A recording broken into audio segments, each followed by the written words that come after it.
In 1960, a teenage girl was out camping with 3 of her friends when she woke to the sound of footsteps at about 4 in the morning. Due to the isolation of their campsite, she immediately knew something was wrong. She tried to shake her friends awake, who groggily sat up, questioning what was going on. Before she could answer, something hard swung through the side of the tent, striking one of the teenagers with potentially lethal force. They desperately tried to scramble out of the entrance, but the attacker kept swinging, forcing them to stay put. The attacker then pulled out a knife and once again started slashing at the tent. After a few swipes, there was enough of an opening for the teenagers to fight back. They tried their absolute hardest, but being caught off guard and tangled in the remnants of a 4-person tent didn't give them much of a fair fight. But one of the boys, Niels Gustafsson, caught a glimpse of the attacker.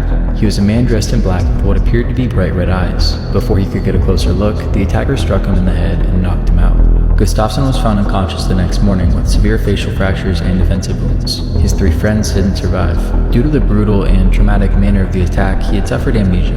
The details told through this story were mainly recalled through either evidence analysis or hypnotherapy, which has a shaky reputation at best. And decades later, the police realized that his story was highly suspicious. He was the only survivor and didn't have nearly as many knife wounds as his friends did. Additionally, his shoes were found partially hidden about 500 meters away with his friend's blood all over them. This led to a trial, which ultimately found him not guilty. But if Niels didn't do it, then who did? Well, one person noticed that in this photo of one of the teenagers' funerals, there appears to be a man who nearly perfectly matches the police sketch.